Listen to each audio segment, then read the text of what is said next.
Once upon a time, in a country a long way from here, where you've never been, but which I know well, there lived a widowed woman and her only son, Jan. The widow and her son were very poor. For their food, they had little but milk of 2 lean cows, with sometimes a dish of wild honey from the forest, and mushrooms and berries in their season. In spite of their poverty, they were always hospitable. Any wayfarer who passed before their door was sure to be invited over the threshold, and whatever they had for themselves, were it no more than a bowl of curds, they gladly shared with their guests. One day, as Jan was on his way home with a bundle of sticks for kindling, he heard the small whimpering of a pitiful creature in distress, and saw a man dragging a small mongrel dog at the end of a cord. "Where are you going with this poor creature?" asked Jan. "I'm going to drown him," replied the other. "What else should I do? He's not worth the rearing." "If you will give him to me," said Jan, "I will take him home to my mother." The widow, when she saw the couple, was not best pleased. "We have little enough to eat as it is," said she, "and you bring me another mouth to fill." Jan promised that he would share with the dog whatever portions fell to himself, and so it was agreed. As the dog grew, he turned to be a fine field worker. With his aid, Jan was able to bring home many a plump hare, and sometimes even a partridge or other wild fowl for the pot. The dog, unless ordered to do so, never left his master's side, and obeyed every look from his eye and every gesture from his hand. Another time, Jan brought home a kitten which had been turned out of doors. His mother once more lamented her lot, but in the end agreed that the kitten too might stay. The kitten grew into a cat and also turned out to be a very useful addition to the household, for rats and mice no longer spoiled the meager ears of corn which the widow brought home after a long day's gleaning. One day, when Jan had wandered farther than usual from the hut where they all lived, he came to a meadow where the reapers were cutting the edges only of the grass and leaving the middle untouched. When he asked them why they did this, they replied that a snake had made his couch in the tallest and thickest of the grass, and that none of them dared take the risk of approaching the spot. But Jan was not in the least afraid of snakes or any other reptile, and had handled more than one as he went about in the forest. "If you wish," said he, "I will rid you of this harmless creature and give you a few copper coins with which to buy bread."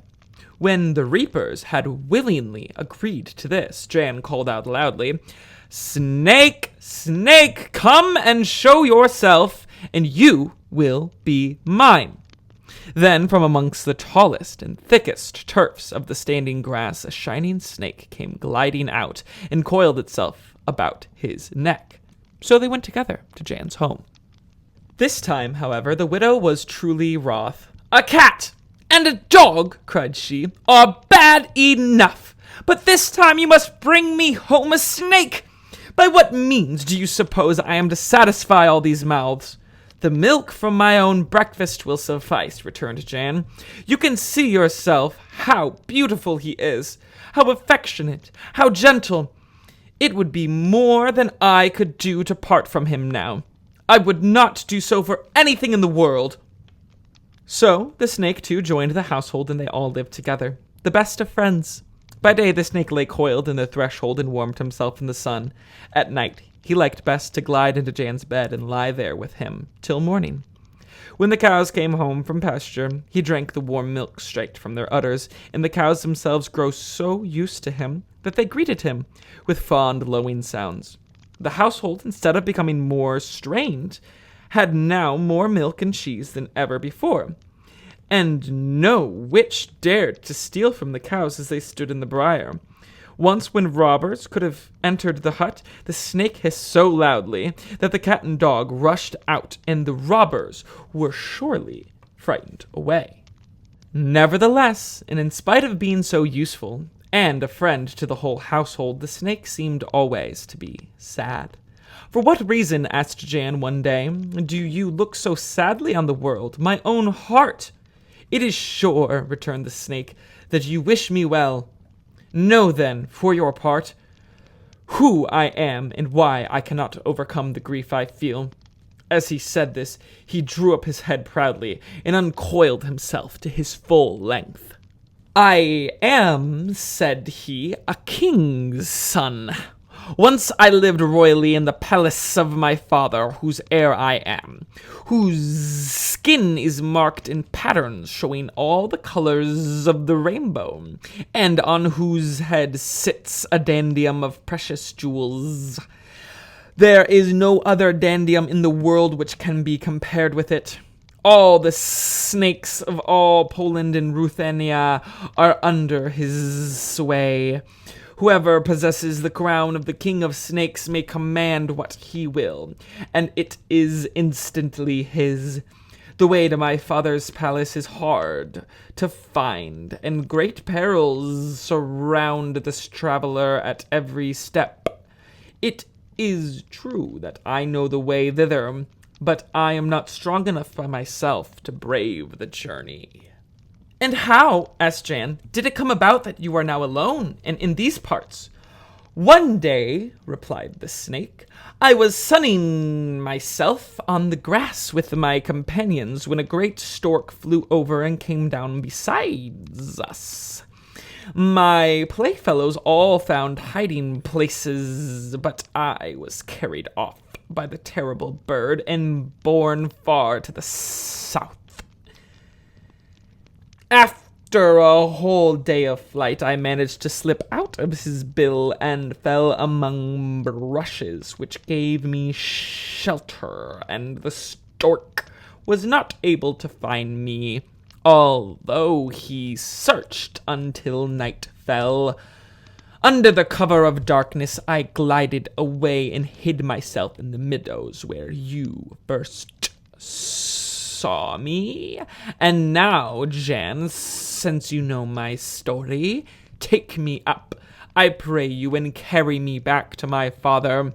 In return for your pains, you may ask of him his enchanted crown. With the crown in your possession, you will never be poor again, but may live rich and honored until the end of your life." Jan agreed without hesitation, and they at once set out, traveling for whole days together with scarcely a pause for bite or sup, and always towards the north. A day came when they had left the last village behind them, and after which they never again came to the smallest inhabited hamlet. The soil grew less and less firm beneath their feet, and stony moors, quaking ferns, quagmires, and impenetrable forests surrounded them on every side. Here and there they forded rivers whose dark, almost motionless current was hidden beneath seemingly endless wastes of weed and scum. At times, Jan was forced to hack their way through low-growing, thorny bush and brake. At length, even the sluggish rivers ceased to flow, and their former corridors were choked with rank vegetation. Often he sank above his waist in stagnant water. Leeches fastened themselves upon his limbs. Innumerable waterfowls rose at his approach and circled above his head. Higher up, kestrels and hawks soared all day long, seemingly motionless too, watching for prey. Mosquitoes drank his blood. Game birds of all kinds, grouse, capercaillie, and mountain cock rose with heavy, lumbering flight out of wild grass and thick cover. These birds were all larger, bolder, and more deliberate than any of the kind he had seen before. The rattle of their wings and tail feathers was almost deafening. Wherever he set foot on firmer ground, the paths were crossed and recrossed by the footprints of wolves. Half glimpsed and gliding stealthily through the inaccessible thicket, he perceived at times the tawny outline of a lynx. Here and there he came upon a deserted couch of a bear. No matter the obstacle, Jan kept stoutly on, never faltering from the direction, as it was shown to him by the snake's head darting from his bosom. At long last they came to a great waste of streaming quagmire, with here and there a dwarf pine or a crooked boulder sticking out of the surface.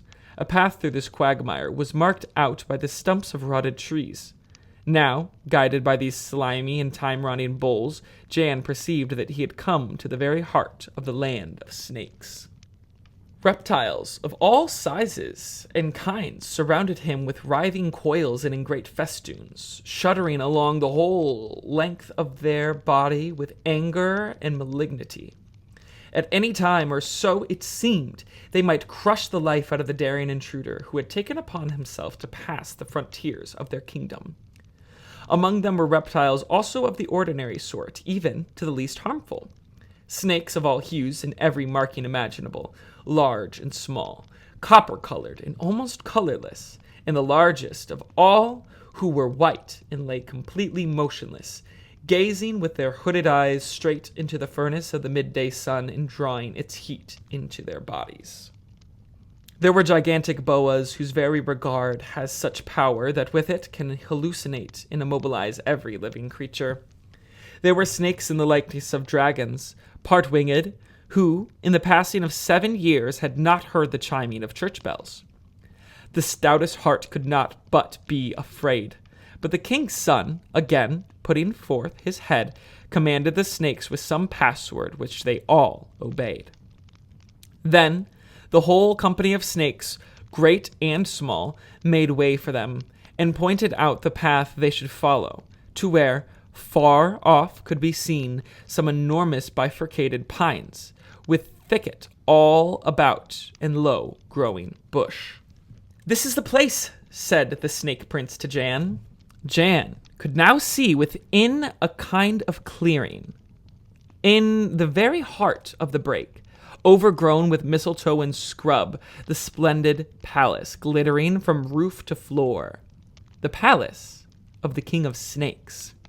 The king himself lay in the veranda, warming his huge length in the blaze of the sun.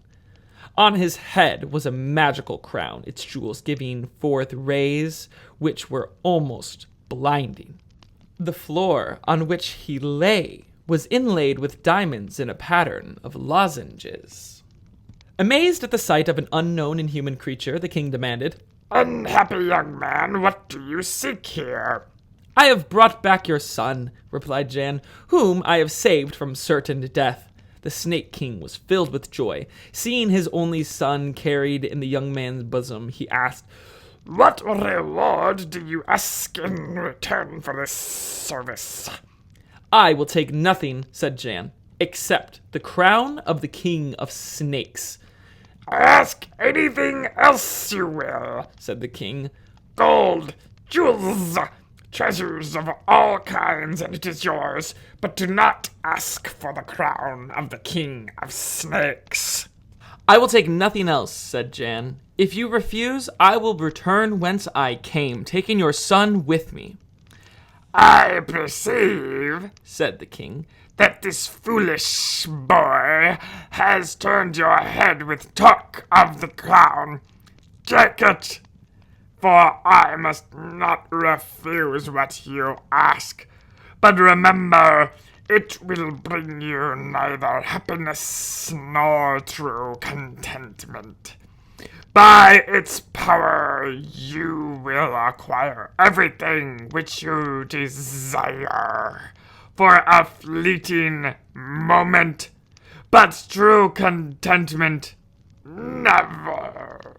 Sooner or later you will return here and offer me back a crown which is too heavy to be worn." Taking farewell of the Snake King's son, who for the last time coiled about his neck and caressed him with his forked tongue, and with the crown now in his bosom, Jan set out for home. To his surprise, he perceived that the road seemed to straighten out and shorten itself under his very feet. The forest and quagmires gave him passage, dry-footed wherever he trod. He was soon at home. Here, on the threshold, his first sorrow was already waiting for him. In his absence, which had lasted much longer than he had himself understood, his mother had wasted almost to skin and bone from privation, and from her desire to see him again. The cat and dog were in no better case, but Jan was able to put all to rights immediately. Taking his crown in his hand, he said, "I wish for something good to eat." Out of thin air there appeared at once a table loaded with food of every kind. From this time onward they had everything of the best to eat and drink, and in great abundance.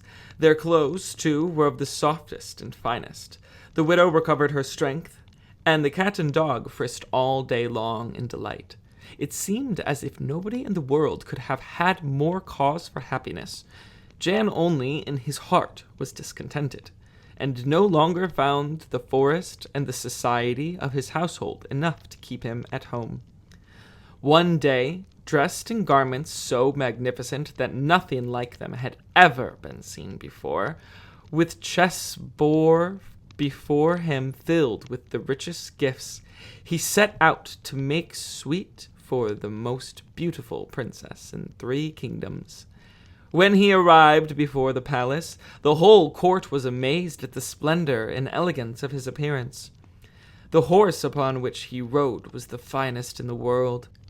Such finger rings, buttons, pins, sashes, pendants, snuff boxes, amulets, purses, and watches, diamonds, emeralds, pearls, and every other kinds of precious stone had never been found together, even in a king's ransom. The king, seeing so rich a subject, himself conducted him to the inner rooms of the palace, and presented him to his daughter, whom Jan instantly begged to accept the choicest of all that he carried.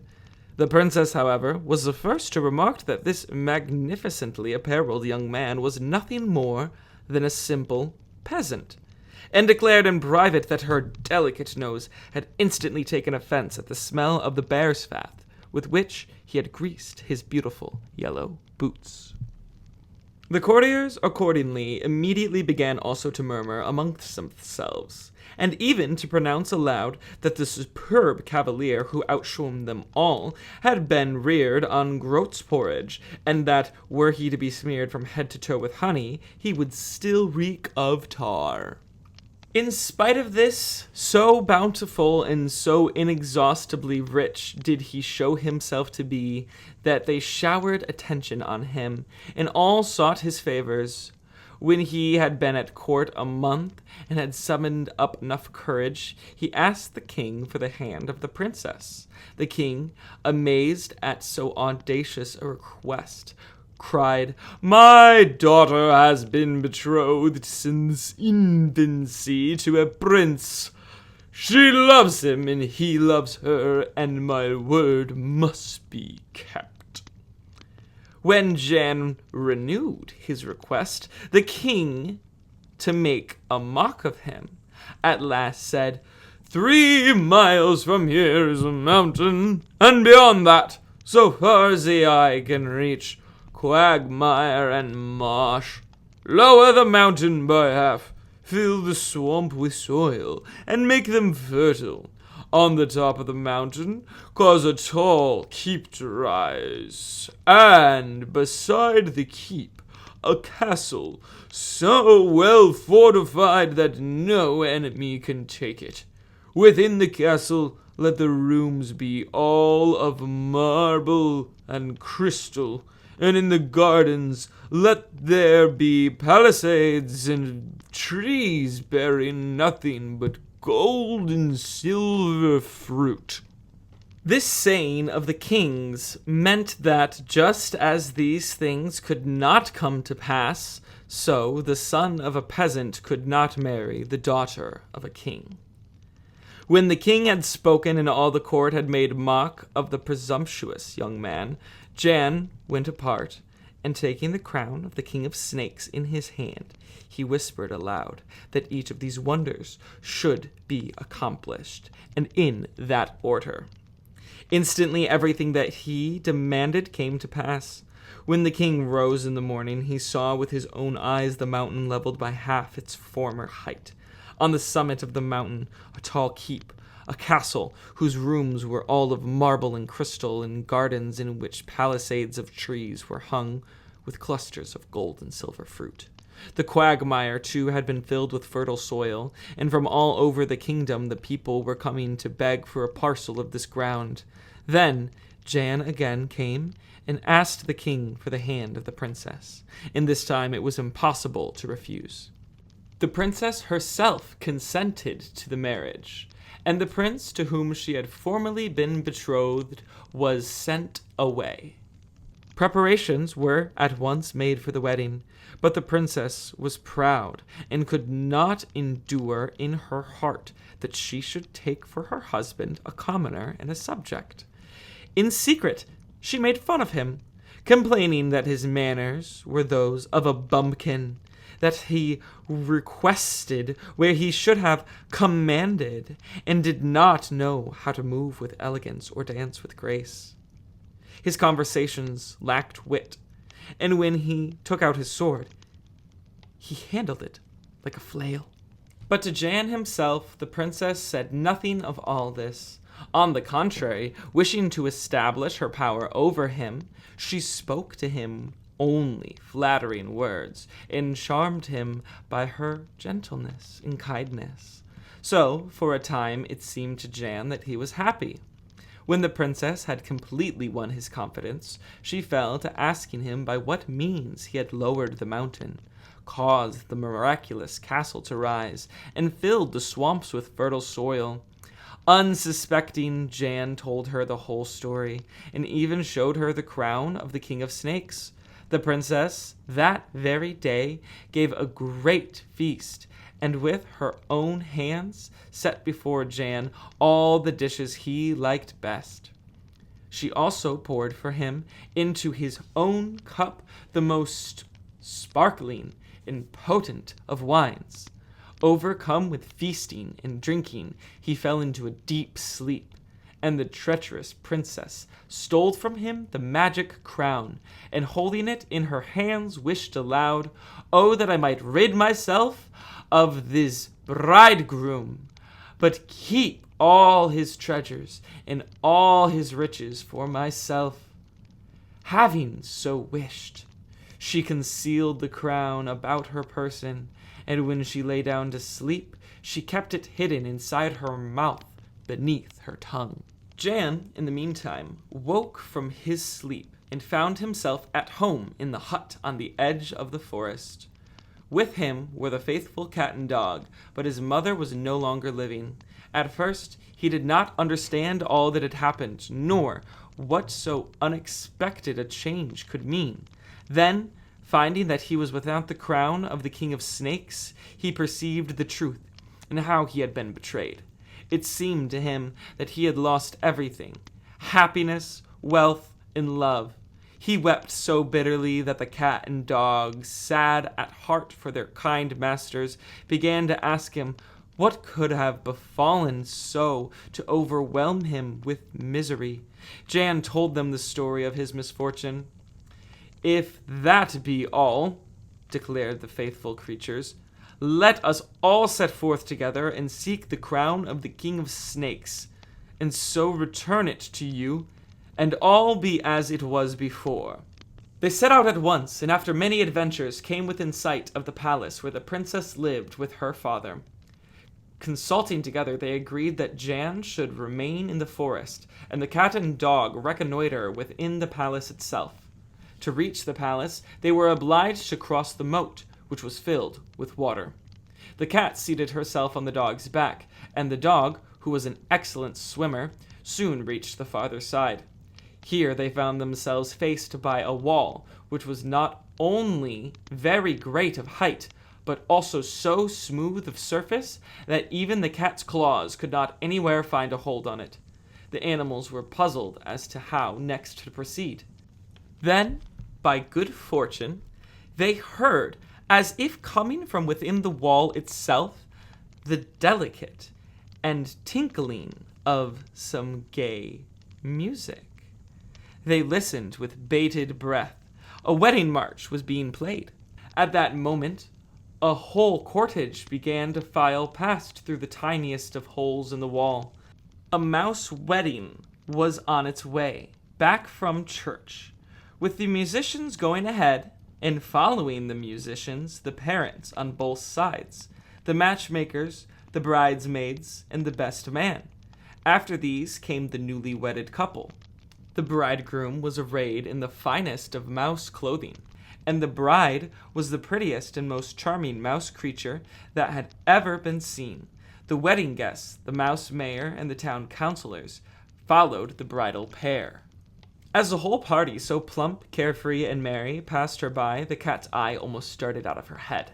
What an opportunity to have to miss! The bridal party were in such gay spirits that they quite failed to notice the waning odor of their greatest enemy, and might have walked straight into her jaws. Puss had already unleashed her claws and was arching her back, but the dog, who had never taken his eyes off her all the time, whispered, "Cat, not a sound, not a move. You know how stupid you are. One false move from you and the whole affair will be ruined. Spring among them, but seize only the bride. Touch no other, and whatever you do, do not injure her in any way, but obey me blindly in all that I tell you to do." The cat sprang into the very middle of the mouse train and seized the poor little bride between her paws. The cordage disappeared in a twinkling, as though struck by lightning. The wedding march stopped abruptly. Musicians and guests alike all ran back to their holes from which they came, squeaking and scuffling. After, there was a complete silence. Then, with a long pause, a timid scratching sound came. The courageous bridegroom was putting his head out of the hole to see what had happened to his bride. "Mouse," said the dog, "you shall have your bride back, safe and sound, but on a single condition. Find out the Snake King's crown, where it lies, and bring it here to us without loss of an instant. You almost certainly know that the princess has stolen it from our master and hidden it where we will not be able to find it." "My mother," replied the mouse, "reared me with my brothers and sisters in a stocking belonging to the late queen. I know the secrets of the whole family. At night, as I dart across the floor, I peer into everything. There is not a chest or drawer whose contents I don't know. In the daytime, the princess carries the crown about her person, and at night, when she sleeps, she folds it fast within her mouth and buries it under her tongue. It is no mouse affair to seek it in such a hiding place." "Mouse affair or no mouse affair," returned the dog, "unless you bring us that crown, the crown of the King of Snakes, you shall never more see your bride, tail, fur, or whiskers. Cat here will dispose of all that with a single..." The mousegroom, seeing that there was no help for it, hurried off as fast as he could to the princess's bedchamber. There he ran along her pillows and peeped into her mouth, but she at once closed it so tightly that there was no chance at all of stealing away the crown. The cunning mouse, after considering carefully what might be done next, fell to tickling her chin with his tail, and the princess, feeling something smooth and slippery brush against her lips, turned her head restlessly about several times. As she did so, her lips parted, her mouth fell open, and the crown of the King of Snakes dropped out and rolled to the floor. The princess awoke with a start, but before she could strike a light, the mouse had made off with the crown. Mouse gave it to Dog, Dog passed it to Cat, and, according to promise, immediately released the terrified bride from between her paws. The mouse company instantly demonstrated their joy. All the mice ran out of their holes. The orchestra struck up again its gay music. The fiddling and dancing and nibbling of toasted cheese was once more as carefree as though no cat had ever existed anywhere within the bounds of the palace. Slices of salami, crumbs of cheese, and excellent gingerbread were offered to the two animals, with the request that they should eat heartily of these delicacies and leave themselves with no appetite for a mouse dish of any kind. When they had eaten their fill and taken leave of the company, the animals returned to the moat. "Cat," said the dog, "take your place once more on my back. Hold the crown between your jaws, but remember not to let go your hold of it for a single instant. Halfway across, however, the dog could not refrain from asking, Cat, are you still holding the crown safely? I am, said the cat, and the crown fell from between her jaws and straight into the water. The cat was too frightened to call out and admit what had happened. But when they had reached the further bank, the dog again asked, Cat, where's the crown? The poor cat had to answer that she no longer had it. And what have you done with it? The cat, summoning up all her courage, said, Dog, you asked me yourself quite unnecessarily while we were still in the water if I was holding it safely. When I answered you, as I was bound to do, it fell from between my jaws and into the moat. The dog was obliged to accept the blame, but a remedy had to be found. The snake crown now lay in the mud of the moat, or in the belly of some fish. Cat, quoth he, I must take another duckling. I will plunge again into the moat, bark at the fish, and drive them all ashore.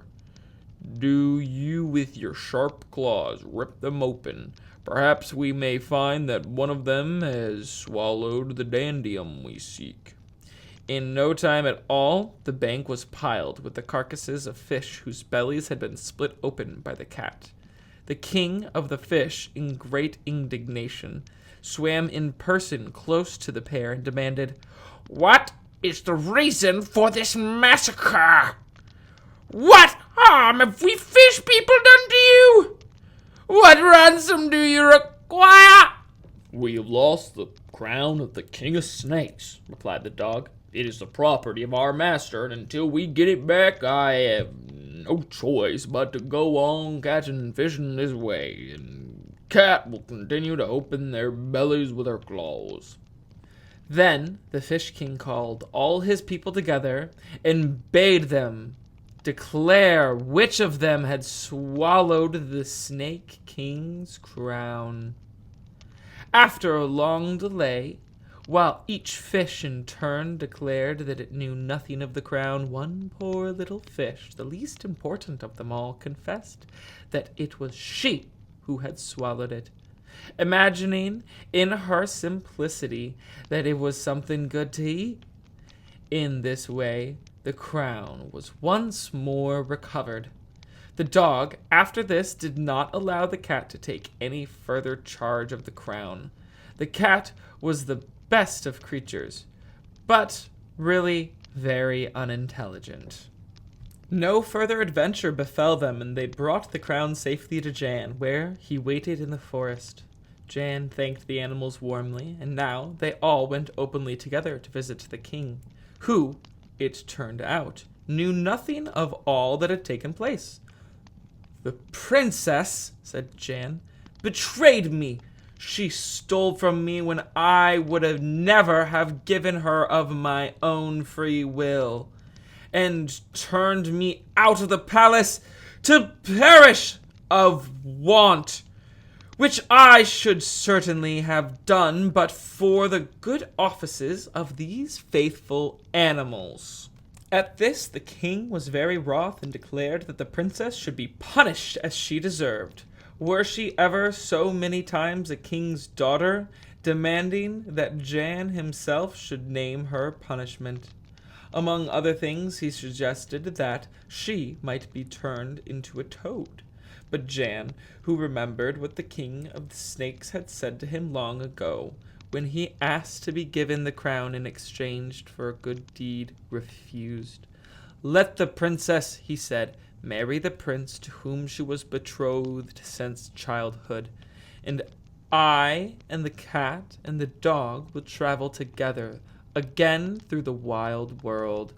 For by means of the power hidden within the crown, I am master of the wealth of a score of kingdoms.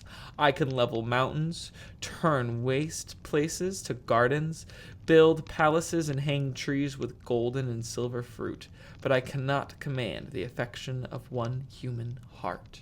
So the three faithful companions took to the highways again, and turning their faces always towards the north, they traveled and traveled until they came to the country of the King of the Snakes. Here, Jan laid down the crown which he had once so greatly desired, and recounted the whole story of his misfortunes.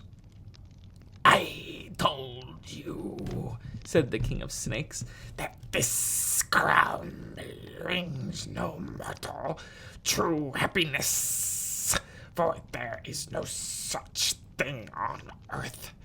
Happiness does not come through great possessions, nor from being envied or admired.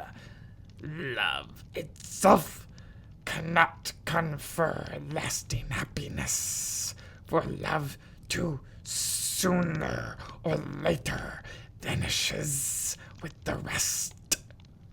And Jan, the dog, and the cat, all three lived in the palace of the King of Snakes until death came for each of them in turn.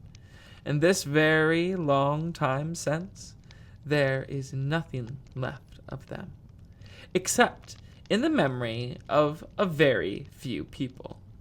The tale which I have just told you.